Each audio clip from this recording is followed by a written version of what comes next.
El Canal del Congreso presenta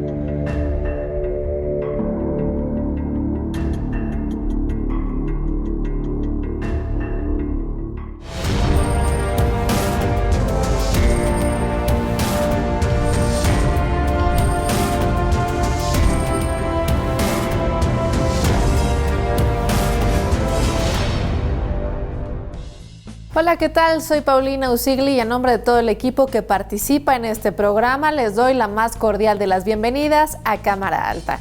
Iniciamos en esta ocasión con una noticia que nos sirve de marco para este programa. En la comunidad de Chuchiltón, municipio de Larraínsar, Chiapas, se llevó a cabo una asamblea histórica, un acuerdo para erradicar la violencia contra las mujeres. Pero lo más relevante de todo esto es que dicha asamblea es la primera que se logra a través del mecanismo de usos y costumbres de esta comunidad indígena. Una comunidad dispuesta a evolucionar en armonía con sus raíces y el respeto al derecho de las mujeres a vivir una vida libre de violencia. Las mujeres indígenas han sido parte muy importante en las luchas de sus pueblos, pues son conocidas por ser garantes de la cultura y juegan un papel fundamental en sus comunidades. Sin embargo, también se enfrentan a múltiples desafíos que les impiden el pleno disfrute de sus derechos humanos, pues tienen pocas oportunidades en el mercado laboral, dificultad para acceder a servicios de salud y educación y tasas elevadas de pobreza y analfabetismo, entre otros.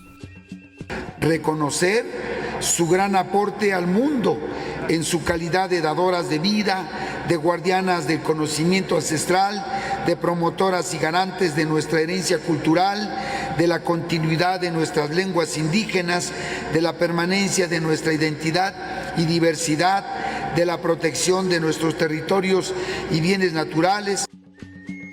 A pesar de su enorme contribución a la sociedad, la supresión política, social y económica que viven las mujeres indígenas genera una situación constante de discriminación y vulnerabilidad que las vuelve particularmente susceptibles a diversos tipos de violencia.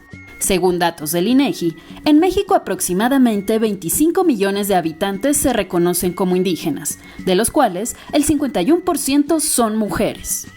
En un hecho sin precedentes, en la comunidad indígena de Chuchiltón, municipio de Larraínsar, en Chiapas, se llevó a cabo una asamblea en la que se acordó promover el respeto hacia la mujer e implementar acciones con el objetivo de poner fin a la violencia en su contra. En este sentido, el Senado de la República estableció declarar el 5 de septiembre de cada año como el Día Nacional de la Mujer Indígena. Esta conmemoración busca rendir tributo a todas las mujeres pertenecientes a los pueblos indígenas y visibilizar su lucha histórica en pro de sus derechos. Con la finalidad de que se promuevan acciones para asegurar una mejor calidad de vida, educación y respeto a este sector de la población, así como para que se generen medidas afirmativas y acciones compensatorias para reducir las desigualdades existentes con las mujeres indígenas. Con esta iniciativa, se avanza por el camino al reconocimiento pleno de los derechos de la mujer indígena para reducir la brecha de desigualdad y con ello poder heredar a las nuevas generaciones un país más justo y más equitativo.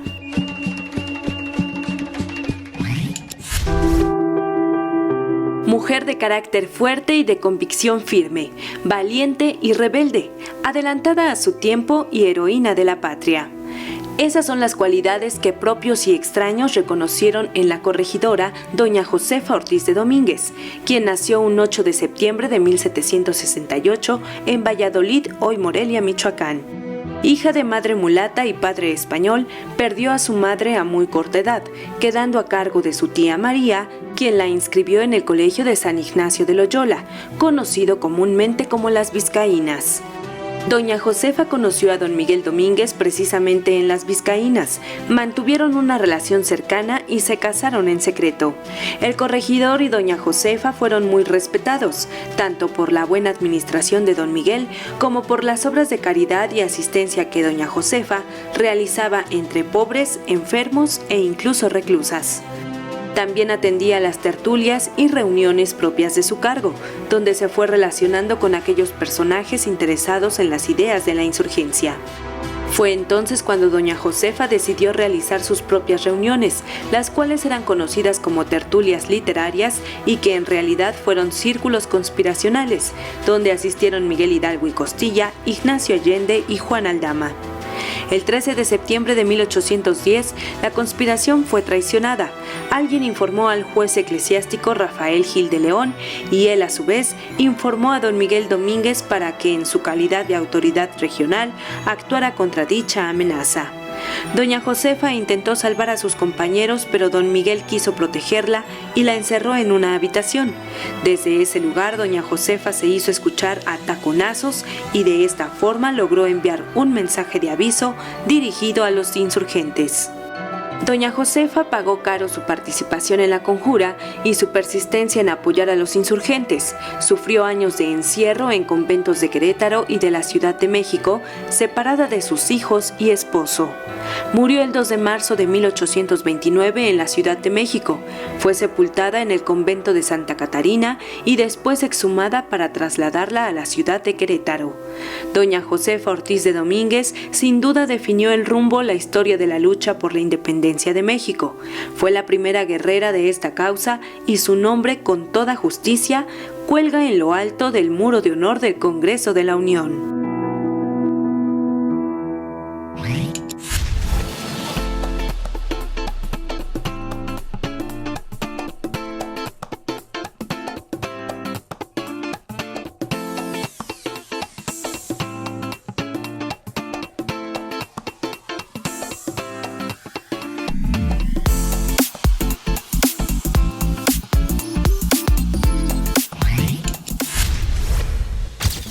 El 3 de julio de 1955, hace 66 años, en México las mujeres emitieron por primera vez su voto y con ello lograron uno de los mayores reconocimientos a sus derechos, nuestros derechos. Desde luego que esta lucha tiene más antecedentes, pero lo que vino después de aquella primera e histórica votación del 55 fue un torrente imparable de esfuerzos que poco a poco le fueron arrebatando terreno al machismo hasta lograr esto que hoy llamamos paridad. Un principio que se utiliza para garantizar la igualdad entre hombres y mujeres en el acceso a puestos de representación política. Ermila Galindo, Rosa Torre González, Elvia Carrillo Puerto y Atala Apodaca son algunos de los nombres de las mujeres que encabezaron la primera ola del feminismo en México, un modesto movimiento a inicios del siglo XX donde ellas expresaban la necesidad de ejercer su derecho al voto. De este recorrido trata el libro Del sufragio a la paridad, evolución de la participación electoral de las mujeres en México, de la senadora Beatriz Paredes Rangel y Guadalupe Gómez Maganda. Este libro quiso dar cuenta de un proceso histórico, como aquí ya lo dijeron, en donde hay decenas de protagonistas y millares y millones de protagonistas anónimas, decenas de protagonistas públicas y miles de mujeres que han participado y que no ha quedado su registro. Comentamos la conveniencia de contribuir a dejar constancia de la ardua lucha centenaria de las mujeres por participar en igualdad política en la vida institucional de la nación. Y este libro tiene ese propósito, consignar y documentar los antecedentes y las reformas legales para eliminar la discriminación y marginación injustificables contra las mujeres. El libro, editado por el Instituto Belisario Domínguez, registra los eventos que dieron lugar a la paridad entre hombres y mujeres en el Congreso de la Unión. Fue presentado vía virtual ante público en general, representantes de todas las fuerzas políticas y personalidades destacadas en el tema. Quiero empezar felicitando el esfuerzo de Beatriz Paredes y Guadalupe Maganda por la realización de este texto y particularmente por la manera tan amena de relatar los hechos que nos antecedieron y que ahora nos permiten a las mujeres ocupar los espacios públicos que por décadas nos fueron negados. Cada página es un homenaje a quienes han sido precursoras para que todas nosotras podamos estar aquí. A decir de la senadora Mercado, esta es una obra de memoria y futuro, pues documenta hechos políticos que se convirtieron en hechos legislativos. Estas páginas son sobre todo para las jóvenes. Muchas gracias, además, por haberlo escrito en este momento que hay estas generaciones de mujeres, de feministas jóvenes tan potente, que, bueno, pues hay que conocer la historia para poder construir, por supuesto, un mejor futuro. Tenemos el privilegio de estar en una legislatura extraordinaria, que además en ella las senadoras, con tu vanguardia, con tu liderazgo, Malú, están haciendo todo lo que nos corresponde para demostrar que tiene sentido para las mujeres del país el que haya mujeres en el Congreso de la Unión. El libro del sufragio a la paridad está disponible para su descarga gratuita en la biblioteca digital del Instituto Belisario Domínguez.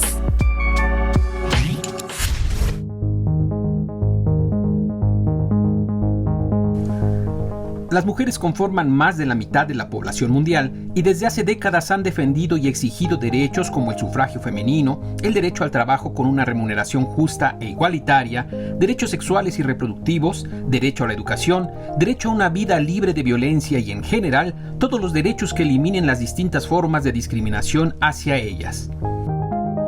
Desde esta perspectiva, se han corregido y creado nuevas leyes que en el texto garantizan la igualdad de derechos. Sin embargo, en la práctica se quedan sin efecto. Es así como surge el concepto de igualdad sustantiva, es decir, aquella que se encuentra tanto en la práctica como en los hechos y no solo se queda en el espíritu de los textos. La Ley General para la Igualdad entre Mujeres y Hombres, en su artículo 5, fracción 5, define la igualdad sustantiva como el acceso al mismo trato y oportunidades para el reconocimiento, goce o ejercicio de los derechos humanos y las libertades fundamentales. Se trata pues de una igualdad de facto, y esto implica que el Estado tiene la obligación de garantizar las condiciones para ello y de remover todos los obstáculos para que la igualdad se alcance en los hechos. En la Cámara Alta existe una comisión que trabaja y vigila que la igualdad sustantiva sea una realidad en todos sus ámbitos. Se trata de la Comisión para la Igualdad de Género y ellas son las senadoras y el senador que la integran. Aunque muy breve su paso por el Senado, María del Socorro Blanc Ruiz se destacó en su vida profesional por ser una defensora emblemática de los derechos electorales de las mujeres y reconocida por haber sido la primera presidenta municipal de México y de Latinoamérica en 1955. María Elena Chapa Hernández fue presidenta de la Comisión de Relaciones Exteriores durante la 56ª legislatura y representante de nuestro país en importantes conferencias internacionales relacionadas con el tema de la igualdad de género. Escritora y articulista, recibió entre otros múltiples reconocimientos el de la Mujer del Año 2010 que otorga la Universidad Autónoma de Nuevo León. Alicia López de la Torre fue la primera mujer senadora por Coahuila. Durante su trabajo legislativo se desempeñó como secretaria de las Comisiones de Población y Desarrollo y de Salud. Además fue miembro de la Comisión de Transportes. En marzo de 1997 asistió a la 8ª reunión de la Comisión de la Mujer del Parlamento Latinoamericano, Parlatino, celebrada en San José, Costa Rica. Cirila Sánchez Mendoza se convirtió en la primera indígena en ocupar los cargos de diputada local, diputada federal y senadora de la República. Cirila dedicó toda su vida a la defensa de los derechos indígenas y a la preservación del medio ambiente. La ex senadora señaló que el equilibrio entre el derecho positivo y el derecho de los pueblos indígenas es difícil de alcanzar. Por un lado, afirmaba, se exige el respeto a las tradiciones y sistemas jurídicos de los indígenas. Y por el otro lado, se argumenta que el derecho positivo es el único para la preservación de la unidad nacional. Aunque hoy en día las mujeres somos capaces de asumir cualquier rol y por fin hemos logrado traspasar aquel techo de cristal que nos impedía avanzar en la vida pública o laboral, aún persiste una barrera que a veces pesa como una losa sobre nuestra humanidad y nuestra lucha. Me refiero a la violencia de género, una batalla injusta que, por cierto, ahora que atravesamos el aislamiento que nos impuso la pandemia, según la representante de ONU Mujeres en México, dejó marcas muy severas entre niñas, adolescentes y mujeres, todas ellas víctimas de violencia intrafamiliar. El miedo, la culpabilidad y la vergüenza son algunas de las situaciones que vive una víctima de violencia de género, uno de los más grandes quebrantos a los derechos humanos de las mujeres. La vivimos en las calles, la vivimos en las casas, en el transporte, en el trabajo, de alguna u otra forma, ¿no? Como una mujer que ya la puede, que sabe que su situación es más fuerte, pues primero la vive con mucha culpa, ¿no? La vives con culpa, la vive con miedo, se vive con mucho miedo. Salir de la violencia no es fácil, se necesita una red de apoyo importante para poder hacerlo. Además, te niegas a aceptar que estés viviendo violencia, ¿no? Hay una parte de la negación, hay mucha tristeza, hay mucha vergüenza, baja autoestima. Casi 7 de cada 10 mujeres de 15 años y más que hay en el país ha enfrentado violencia de cualquier tipo y de cualquier agresor alguna vez en su vida. Muchas veces las mujeres en situación de violencia han sido aisladas o se aíslan ellas mismas porque no quieren que las demás personas se enteren, lo que es inevitable. De acuerdo con cifras de la Organización de las Naciones Unidas, las medidas de confinamiento para evitar la propagación del COVID-19 trajo como consecuencia que los registros de violencia contra la mujer en el hogar aumentara un 60% en México. Ya la violencia contra las mujeres estaba presente antes de la pandemia. La situación de contingencia la incrementó, como tú bien decías, y esa situación hizo que las mujeres estuvieran más aisladas, que hubiera un factor de estrés adicional en los hogares que posiblemente ya vivían situaciones de violencia y que no hubiera un acceso inmediato a los servicios. Y el decretar estos servicios como esenciales garantizó que millones de mujeres en el mundo y en México pudieran tener atención. A nosotros nos subió un 500% en la pandemia la violencia contra las mujeres. Las mujeres no estaban seguras ni en sus casas tampoco. Nos decían que en la calle es cuando que sales a la calle y entonces es porque sales a la calle con faldita y sales de noche y entonces ahí es cuando vives violencia, y entonces aquí se demostró que no, que las mujeres en su casa no estaban seguras y no tenían además a dónde irse, porque justo estábamos todos encerrados en la pandemia y ellas no se podían mover. La Cámara de Senadores y ONU Mujeres suscribieron un convenio de colaboración con el objetivo de impulsar propuestas legislativas que fortalezcan las medidas para erradicar la violencia de género en el país, ya que en el Senado se han visibilizado los problemas que aquejan a las mujeres. Lo que lacera, lo que violenta a las mujeres no tiene partidos, no tiene colores, no tiene gobiernos. Es algo que transversalmente complica la vida de una mujer, incluso hasta matarla. La violencia de género actualmente es denominada como la otra pandemia y es necesario trabajar en unidad para poder superar este desafío, logrando el respeto absoluto a los derechos de las mujeres. Toda la atención fue para el COVID y se descuidó muchísimo el tema de... Muchos temas fueron descuidados, pero como yo digo, bueno, en el tema de las mujeres siempre nos dejan a segundo plano, ¿no? Siempre nos dejan al final, no nos vieron como prioridad, cuando también lo que viven las mujeres desde hace muchísimos años es una pandemia, porque la violencia que vivimos las mujeres es una pandemia.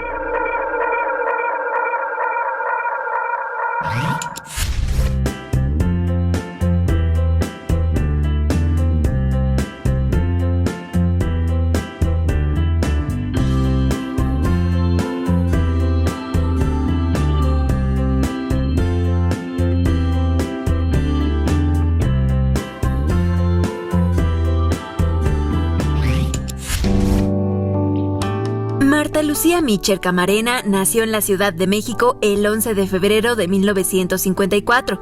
Llegó a este mundo en la época en que se superó el trámite legislativo que faltaba para que las mujeres pudieran por primera vez emitir su voto en las elecciones federales de 1955. Su mamá era de Jalisco y su papá de Torreón, aunque tenía herencia libanesa. Además de Marta Lucía, en esta familia recibieron a 5 hijos más. La infancia de Malú, como le llaman de cariño, transcurrió en escuelas privadas religiosas. Paralelamente estudió solfeo, guitarra y acordeón en el Conservatorio Nacional. Estaba muy inclinada por dedicarse a la música hasta que una experiencia jesuita detonó su vocación por la lucha de los derechos de las mujeres y los menos favorecidos. Marta Lucía Mitcher estudió pedagogía en la Universidad Panamericana. A los 21 años, inició su actividad política como integrante del Centro de Reflexión Universitaria para el Compromiso en León, Guanajuato, entidad en la que radica desde hace 40 años. Malú Mitcher eligió casarse y ser madre de 3 hijos. También eligió en 1995 contender para ser la primera gobernadora de Guanajuato, y aunque quedó en tercer lugar, quedó claro su conocimiento de los rincones más necesitados de su estado, así como de la representación de las mujeres. Uno de los cargos donde ha logrado transformación en favor de los derechos sexuales y reproductivos fue como directora general del Instituto de las Mujeres de la Ciudad de México. En esta gestión de 6 años, de la mano del gobierno local, implementó la interrupción legal del embarazo y el transporte seguro de color rosa. Otro de los momentos álgidos en su lucha por la igualdad fue la aprobación de las históricas reformas en materia de paridad en 2019, que aseguran el derecho de las mujeres a participar en todos los espacios políticos en condiciones de igualdad con los hombres. Son producto del esfuerzo de colectivos feministas y activistas. Malú Mitcher Camarena es actualmente senadora de Guanajuato por Morena, y sus acciones en pro de la mujer como presidenta de la Comisión de Equidad y Género se resumen en una frase: porque fueron somos, porque somos serán. Senadora Malú Mitcher Camarena.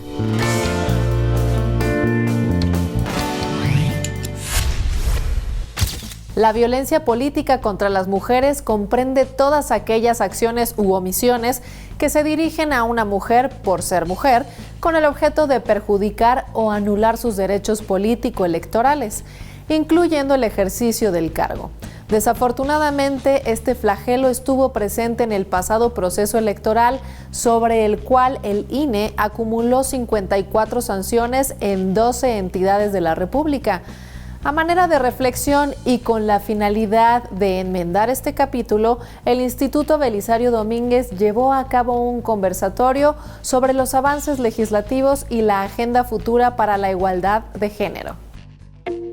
Esta gráfica muestra cómo a paso lento pero firme fue creciendo la presencia de la mujer en el poder legislativo desde que ejerció por primera vez su derecho al voto en 1955 y hasta 2012, cuando apenas rebasó el 25% de participación.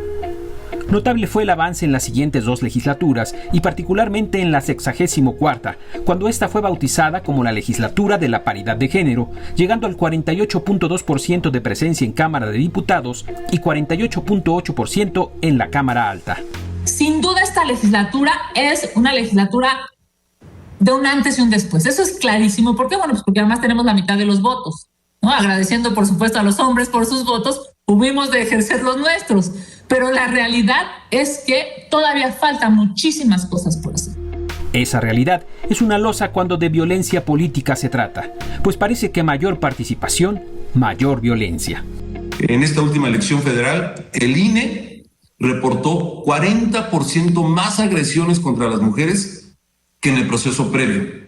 Me refiero al 18. Y lo más aberrante, 15 candidatas o aspirantes fueron cobardemente asesinadas. Esta cifra confirma que a medida que crece la incursión de las mujeres en la política, también se ensancha el riesgo de que sean víctimas de distintas formas de violencia, pues su presencia desafía el estado de supremacía del hombre en este ámbito, obligándolo a la redistribución del poder. 71,000 mujeres caminaron por un cargo de elección popular en el proceso del 6 de junio. Es mucho, es muchísimo. Y entonces empezaba yo a revisar datos sobre qué pasó con 71,000 mujeres. ¿Por qué tantas renuncias de mujeres? ¿Será el nuevo fenómeno, que vivimos en la 61 de las Juanitas? ¿Será la nueva manera, esta trampa de los partidos políticos? Porque hay que ponerle nombre, la trampa de los partidos políticos para evitar una multa, una sanción y alargar un proceso para finalmente la mujer no llegó. Honor a quien honor merece y franco reconocimiento a las que abrieron brecha, esta historia no termina hasta que dejemos de hablar de este tema. Cuando la presencia de la mujer en cualquier puesto político sea parte de nuestra vida cotidiana y sobre todo, cuando la violencia que pesa sobre ellas termine de una vez y para siempre. Nos falta un gran paso. El cambio cultural, el cambio de mentalidades, la transformación de las conciencias, de conciencia de género, en nuestros compañeros y en nuestras compañeras. Lo vamos a lograr, aunque estos cambios son aún más lentos, pero lo vamos a lograr de alguna manera.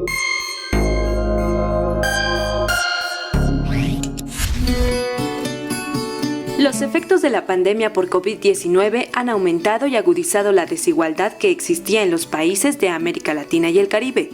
Si, por ejemplo, los países ya se enfrentaban a una baja movilidad educativa, la pandemia ha incrementado la deserción escolar. En general, los países de América Latina y el Caribe se enfrentan a un bajo crecimiento económico, otro factor que acentúa notoriamente las desigualdades y que propicia, entre otros, el aumento de la violencia. El Programa de las Naciones Unidas para el Desarrollo distingue 3 tipos de violencia en América Latina y el Caribe: violencia criminal, política, social y doméstica. En México, en algunas ciudades, las tasas de homicidio son superiores a 200 por cada 100.000 habitantes. Para disminuir los efectos de la pandemia y romper la trampa de alta desigualdad y bajo crecimiento, el Programa de Naciones Unidas para el Desarrollo advierte que es necesario implementar sistemas de protección social universales que sean más inclusivos y redistributivos, fiscalmente sostenibles y más favorables al crecimiento.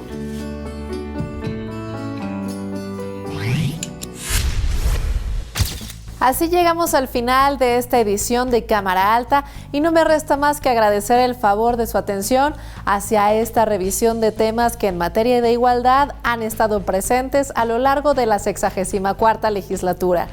Comentarios, sugerencias y opiniones, por favor, a través de los medios de contacto que aparecen en pantalla. Síganse cuidando. Hasta la próxima.